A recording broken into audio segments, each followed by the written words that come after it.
Good evening, everybody.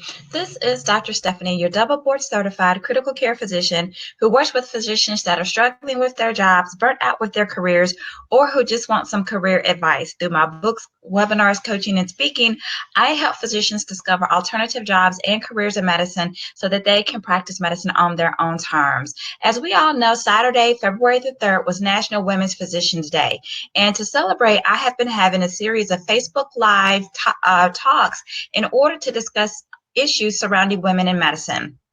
I do have to apologize though. Yesterday, Sunday evening, I was unable to join us because I was stuck in Charlotte, had some flight issues, and I ended up having to spend the night in Charlotte after my flight to my current locums assignment got canceled. So I wasn't able to join us, but that's okay because it was the Super Bowl last night. And then everybody after the Super Bowl watched This Is Us. So I don't think you guys missed me anyway, but that is okay. I do have a couple of requests though. If you are watching me live, just say so in the comments and let me know where you're watching me from. If you like whatever I say, please hit the like button. If you love it, hit the love button. If you're watching this on replay, please type replay. Now, tonight we're going to talk about the 3 things that women physicians need in order to be successful in medicine. Over the last couple of days, we talked about statistics of women in medicine, the fact that we talked about medicine, the good, the bad, and the ugly as it pertained to women doctors. The fact that women make up roughly 50% of all medical school classes, make up 50% of all residency training programs, but make up only, 30% of the physician workforce. We talked about the fact that women on average make about 30% less than men, but we also talked about how women have shown to be excellent physicians in terms of the fact that our outcomes are, in some instances, are superior to that of our male colleagues. So, there tends to be some discrepancies in terms of women's accomplishments in medicine and women's pay in medicine. So we're going to talk about some things that women need to be need in order to be successful in the practice of medicine. Like I said earlier, and like we talked about earlier, women make up roughly 50% of medical school classes, 50% of the residency workforce, but only about 30% of the physician workforce. So we are seeing a huge drop off in terms of women.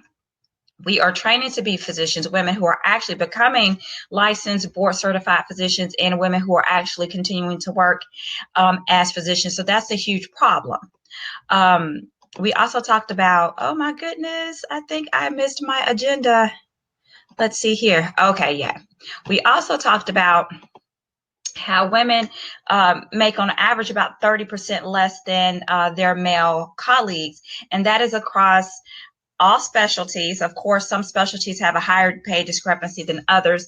That pay discrepancy occurs after you correct for experience, amount of time worked, number of hours worked. When you correct for everything, women are still paid less than male physicians.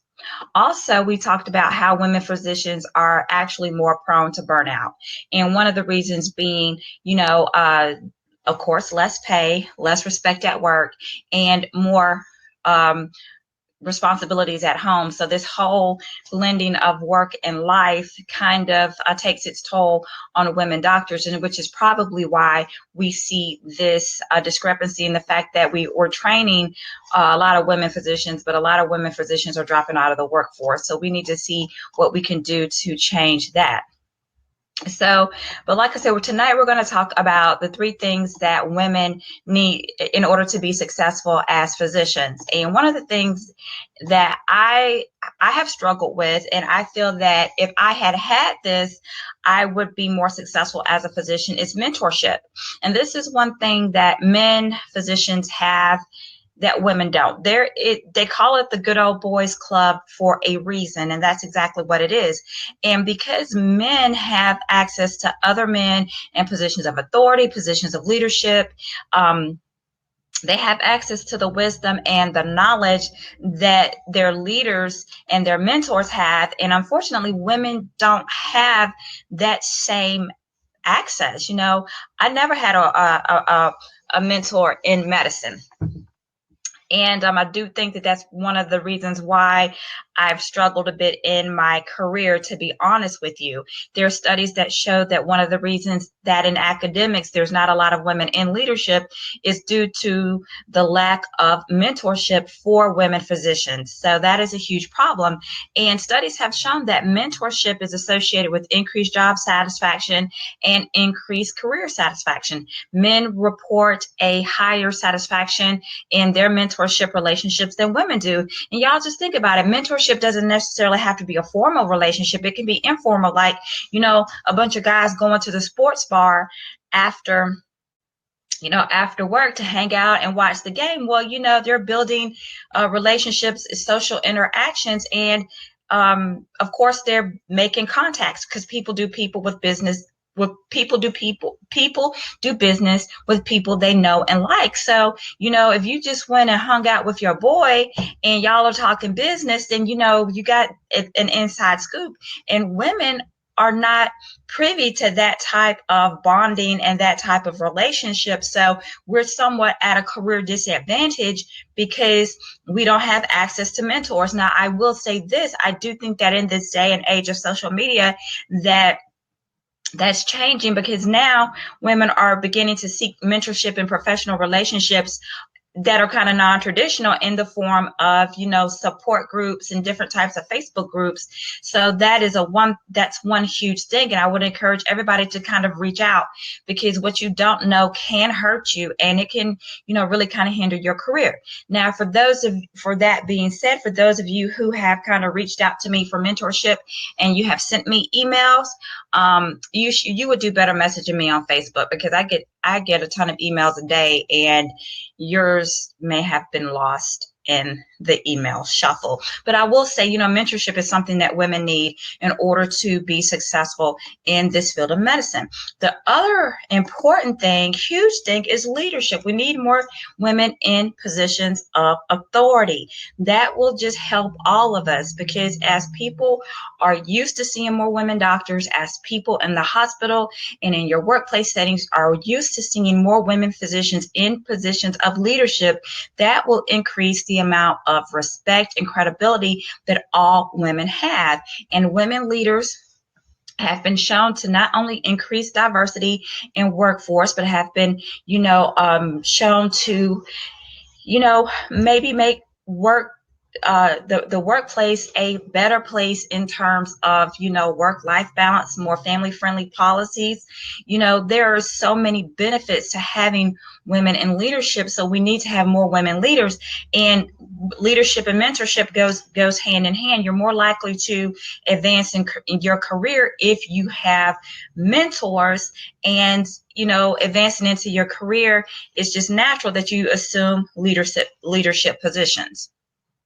And the other thing, and this is near and dear to my heart, that women need, in addition to mentorship and leadership, you need ownership in order to be successful in medicine. And what ownership means may vary for different people.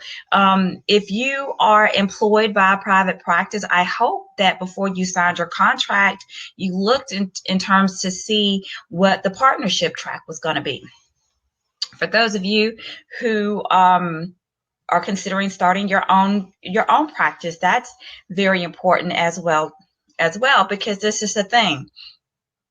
When you are an owner or partner or a stakeholder, you have a say in how things are run. And it is very important to have that. I mean, if you've been working in a practice and helped building that practice, but then you don't have a part of the ownership of that practice and a say in how that practice is run, that's kind of a problem. So, ownership is a very important thing that is needed for women to be successful in business. And you may not have an opportunity to be a partner in your practice or own your own practice, but look at other opportunities that you can own something, because ownership and partnership and being a stakeholder really translates into a source of power, because you get to have a say in how things are run. So just to recap, things women need in order to be successful in business: mentorship. Reach out to other women who are, successful, who have been practicing medicine for a little longer, and learn from them, because knowledge is truly power. Leadership. More women are needed in these leadership positions. So I would encourage you, if you have the opportunity to serve on committees, if you have the opportunity, if you have the time to serve on these leadership boards and these leadership positions, in order to make your voice heard. And also ownership. If there's an opportunity for you to take ownership in something, because owners and partners and stakeholders have power, they have say in how things are run. So this is just, like I said, a part of a series of discussions that I've had over the last several days discussing women in medicine.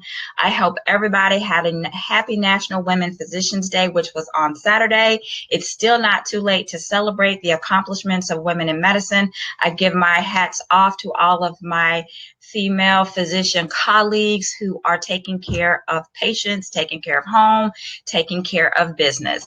I am a locums doctor, and you guys know that locum tenens is near and dear to my heart, because that's the pathway I have found in order to be successful in medicine the way I choose to practice it. I am a leader because I, work for myself. So I have my own businesses.